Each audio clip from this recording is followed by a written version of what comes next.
So here we are to slides 4.4, the last of the four NGOs of Orthodox religious Jews for peace. This is called Eretz Shalom, the land of peace, and the members of Eretz Shalom move from the idea that in the region comprised between the Mediterranean in the west and the valley of the Jordan in the east, that some call the land of Israel while others call Palestine, there is space for all those who would like to stay. So they consider the presence of Jews and of Palestinians in this region as part of a divine plan. And the important point here is that the land does not belong to human beings, but is property of God. That in the specific case of the land of Israel/Palestine has placed there two people so that they could live together on the same land and would learn one from the other. In the words of Naftali Moses, a member of Eretz Shalom, interviewed by Cristiana Calabrese, he said, you need to understand that land does not at all belong to human beings, but it belongs to God. And once this thing has been understood, you try to collaborate with God to do with this land what He wants. And so it seems that He wants that we have as neighbors those neighbors that we have. They're not here by chance. The fact that we live next to our neighbors, most of whom are Muslims, is part of a plan of God. He has placed here so that we learn something. There is a reason. Maybe we have something to learn from them, and they have something to learn from us.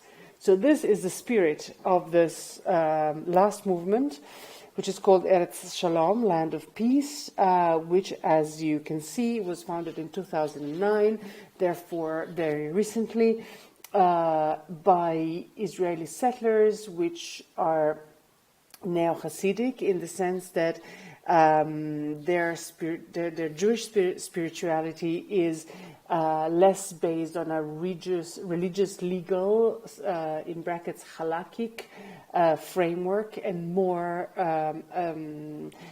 is based more on a spiritual, humanistic, irrational faith, if you want. The spiritual leader of the movement was Rabbi Menachem Froman.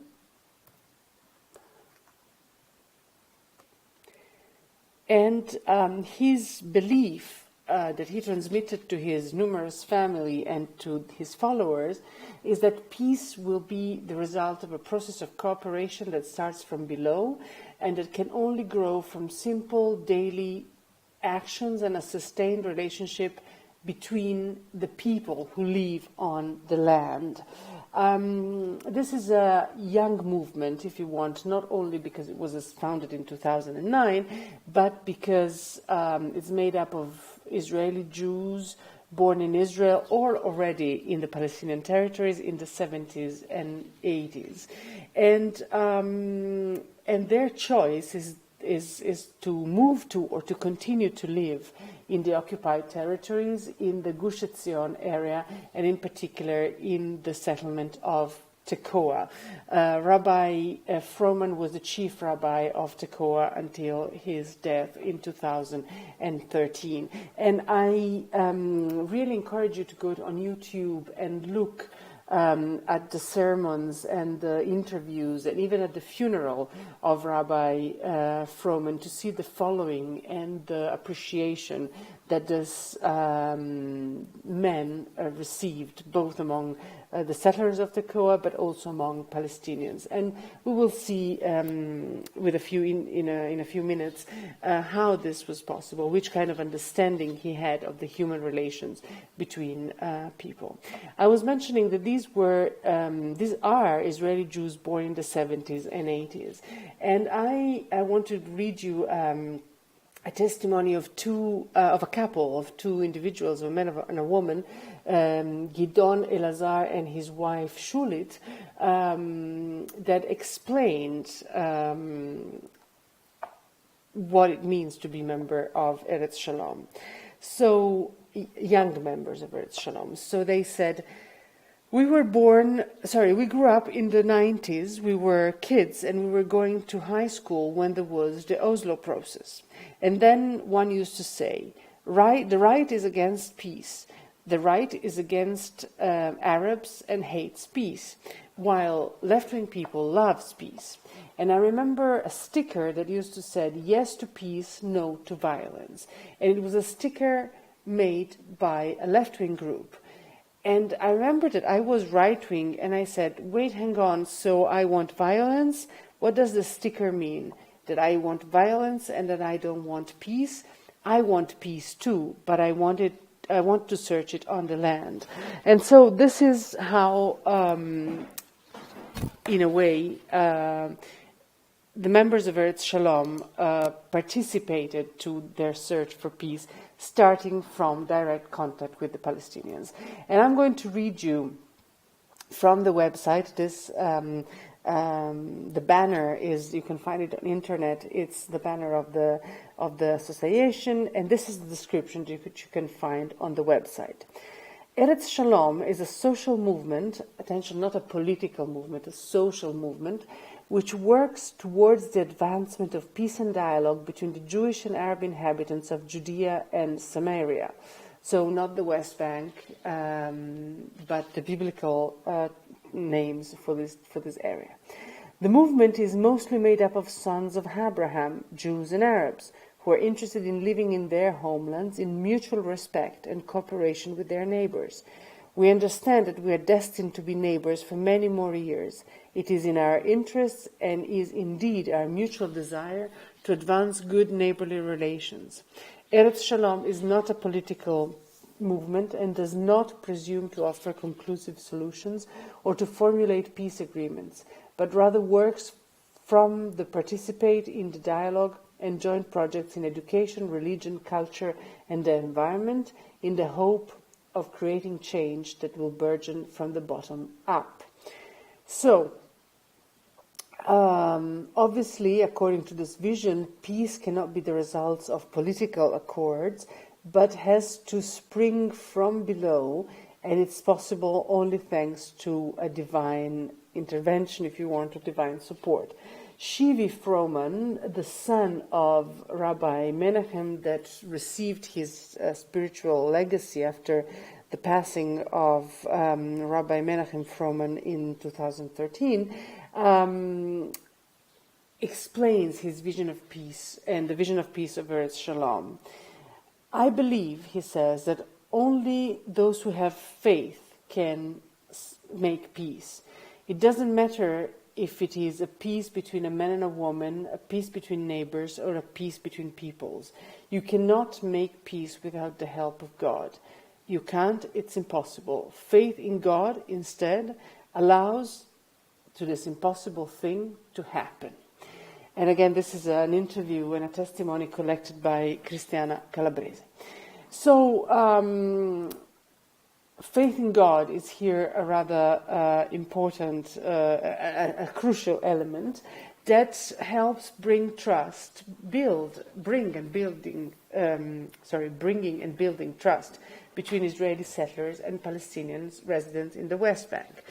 Here you have a picture of a joint prayer.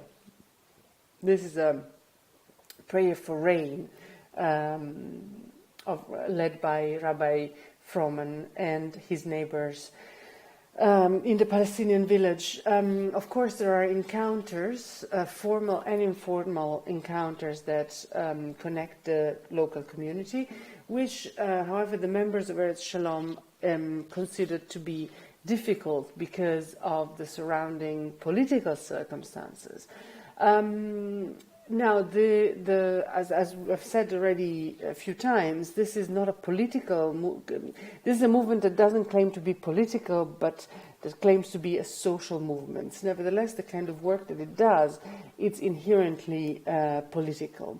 And this political dimension emerges when the violations of human rights suffered by Palestinians are protested